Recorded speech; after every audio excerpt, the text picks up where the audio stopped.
Assalamualaikum warahmatullahi wabarakatuh. Cerita ahli maksiat yang diampuni dosanya karena sedekah.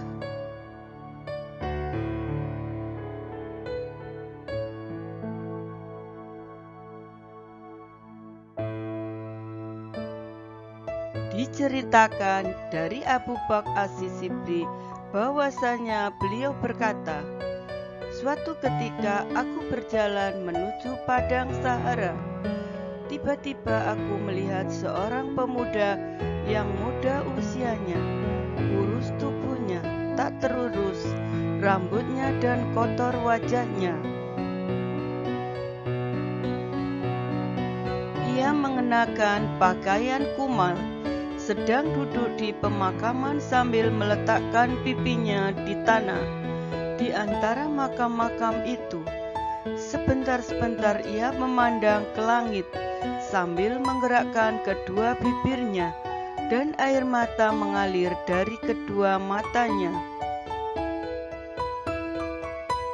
Ia tenggelam dalam doa, zikir dan istighfar, dan tidak tersibukkan oleh apapun dari bacaan tasbih, takdis, tahmid, tamhid, dan takdim kepada Allah SWT. Ketika aku melihat si pemuda dengan tingkahnya itu, hatiku tertariklah ingin menemuinya. Maka aku meninggalkan jalan yang aku lalui dan menuju ke arahnya. Ketika pemuda itu mengetahui bahwa aku akan mendekatinya, ia bangkit dari tempatnya, lalu berdiri, berjalan dan lari menjauh dariku. Maka aku bangkit untuk mengikutinya. Barangkali aku bisa menyusulnya, tapi aku tidak mampu mengikutinya, sehingga aku berkata, perlahan-lahanlah, wahai waliyullahi.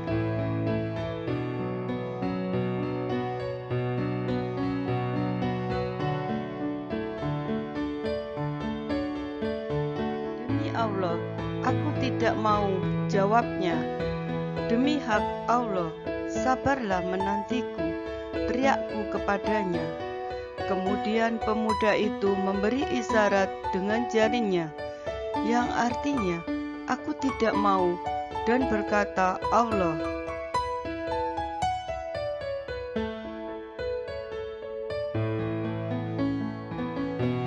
Aku berkata, jika apa yang kamu katakan itu benar, maka tunjukkan kesungguhanmu bersama Allah.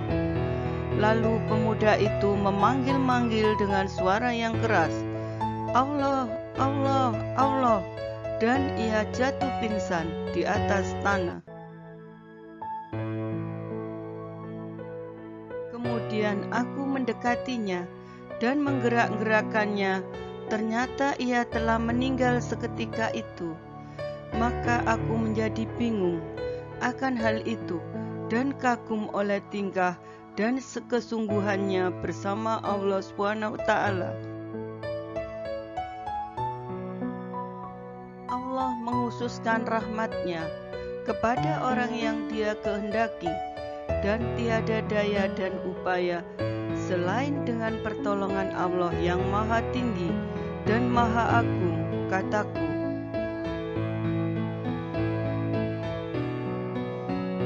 Lalu aku meninggalkan pemuda itu di tempatnya dan berjalan menuju kampung dari perkampungan Arab untuk mencari keperluan jenazahnya dan memperbaiki keadaannya. Ketika aku kembali ke tempat itu, ternyata jenazah pemuda itu telah hilang. Aku mencarinya di tempat itu, tapi tidak aku temukan bekasnya, dan aku tidak mendengar beritanya. Aku menjadi bingung dan berkata, pemuda itu telah hilang dariku. Siapa yang mendahuliku?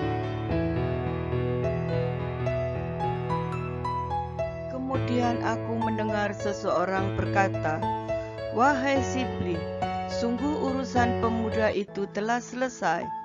Tidak ada yang mengurusnya kecuali malaikat. Maka hendaklah kamu beribadah kepada Tuhanmu dan perbanyaklah sedekah dari hartamu, karena tiada pemuda itu mencapai derajat yang ia capai kecuali dengan sedekahnya pada suatu hari dalam suatu masa.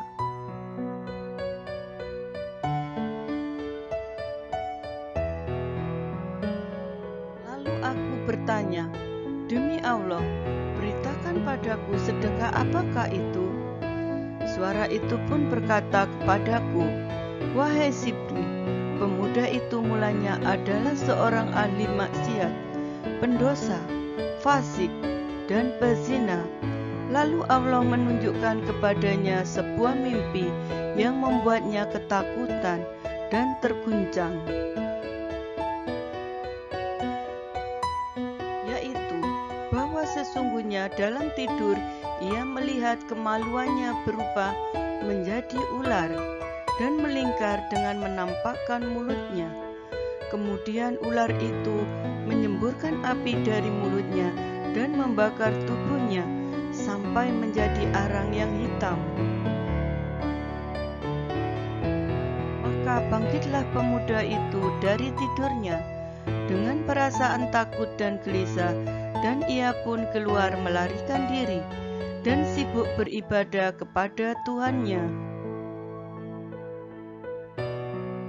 Sejak ia kembali menjalankan ketaatan kepada Allah, sampai hari ini sudah mencapai 12 tahun, ia dalam kondisi memohon dan merendahkan diri kepada Allah, menangis, khusyuk, dan perasaan takut.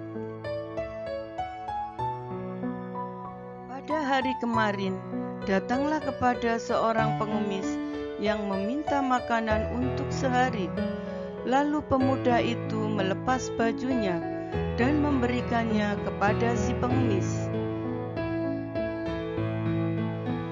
Pengemis itu merasa gembira, lalu membuka kedua telapak tangannya dan berdoa untuk si pemuda agar mendapat ampunan.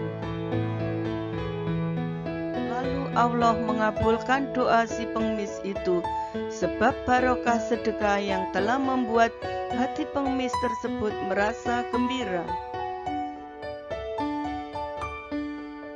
Bagaimana diterangkan dalam sebuah hadis, carilah doa seorang pengemis ketika ia gembira hatinya dengan menerima sedekah.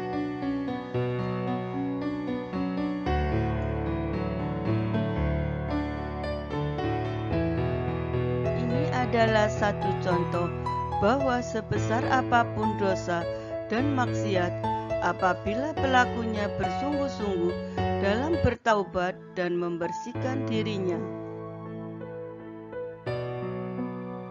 maka ia akan dicintai Allah dan diampuni dosanya. Sebab orang yang bertaubat dari dosa-dosanya itu seperti orang yang tidak pernah melakukan dosa. Sekian. Wassalamualaikum warahmatullahi wabarakatuh.